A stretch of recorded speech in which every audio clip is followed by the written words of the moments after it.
Good morning, HCGers. This is Laura.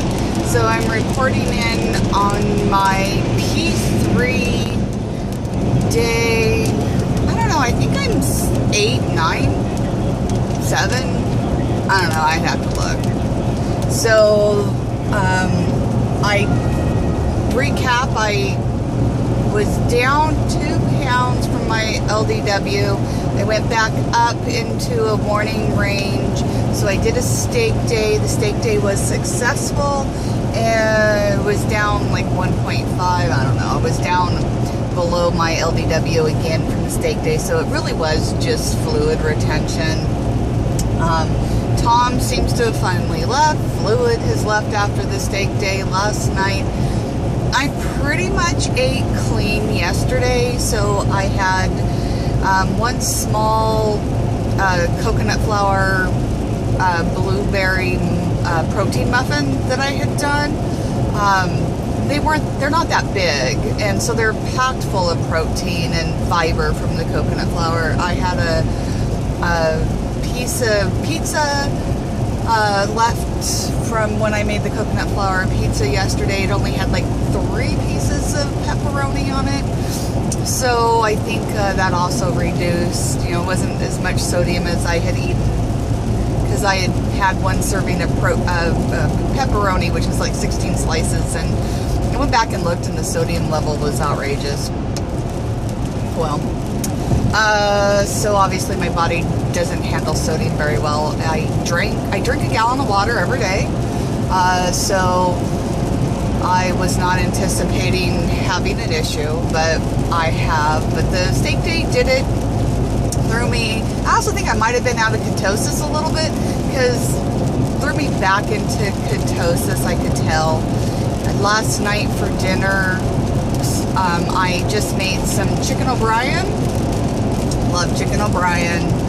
And I wasn't too hot on having chicken, because you eat so much of it during the VLCD days.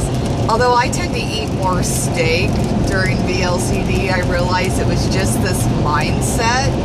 So anyways, last night I took a chicken breast and pounded it out and made chicken O'Brien for dinner.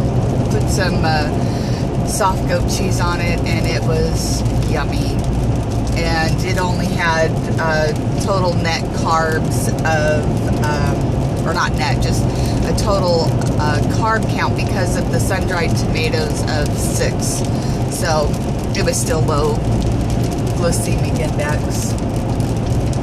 So I woke up this morning, and I think I was down another 0.2 or 0.4 pounds. So well within my LDW range, below it. I think I was 217 point something. I was down to 216.2.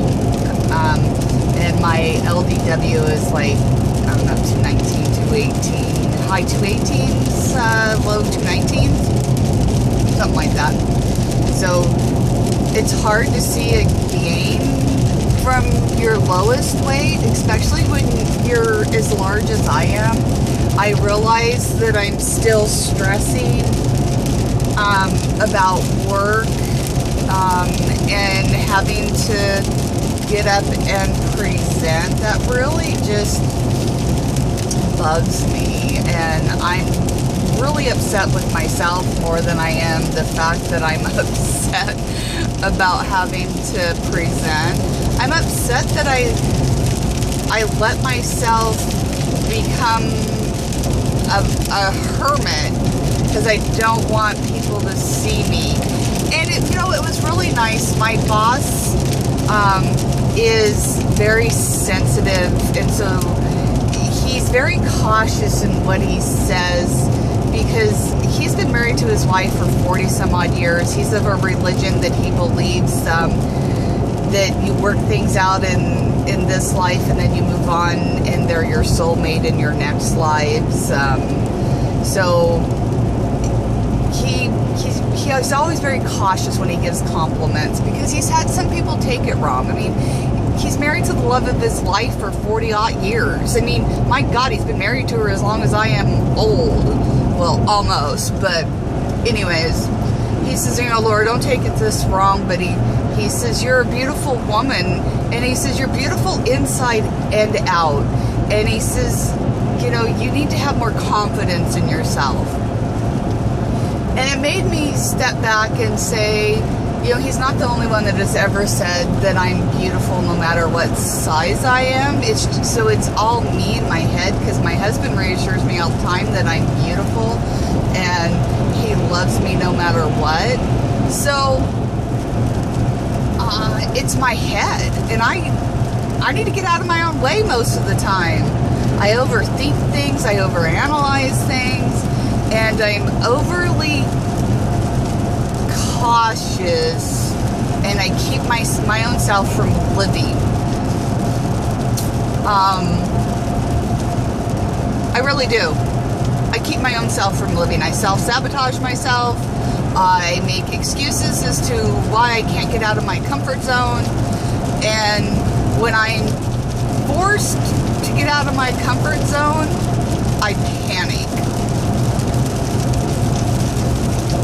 And a lot of times, panicking is eating comfort food. So, I don't know. I have so much going on in my personal life. I like to say that I don't watch dramas because my life is drama. And people that know me know that that is the 100% true, and I don't need it.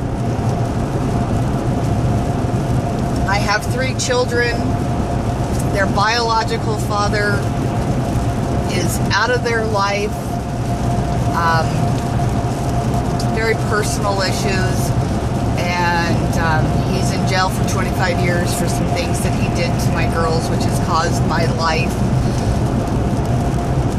some holy living terror forever, and caused behavior issues with my son and my youngest daughter, who will be 18 in just a few days. She got pregnant last year when she was 17, and it was devastating. She's a straight A student. She's a varsity 3-sport player. She was going to a private Catholic school that was a college prep school, so she was doing really well. She started to take some college level courses at the local community college as a junior in high school. Met some wrong people, hooked up with one of the boys who was 17, got herself in a motherly way, decided she needed to move out 2 or 3 times, had to get the police involved, forced her back home a couple of times. Things happened when she was living with the boy's family. Had to go rescue her. She had the baby.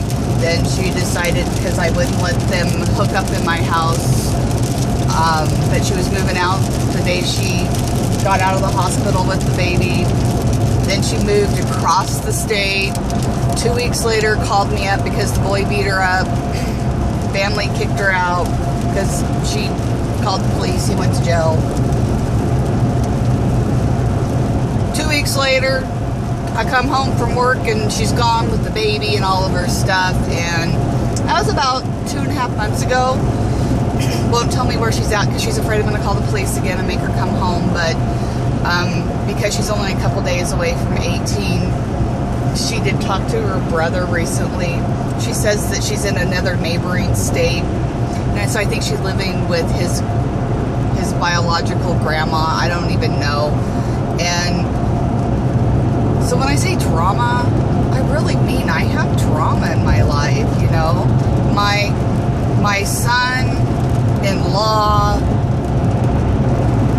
is combat veteran.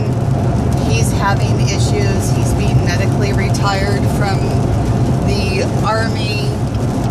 And so there's drama going on in their family because of the unstableness in their life. So it's just crazy going on all around me. And my only stableness is work.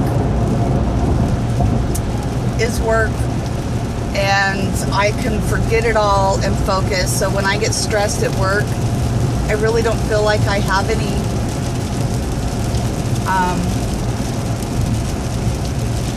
release from all the stress. And so then not having food is really difficult, because that's where I go to is food. And so this diet really forces you to confront your eating issues, and that's scary to learn to emotionally deal with your emotions, because you're forced to. And I just have to say thank you for the community, because they really helped me talk through my issues instead of just bottling them up and trying to stuff them down. Anyways, this is a really heavy vlog, and I've been talking for almost 12 minutes, so thank you, and have a great day.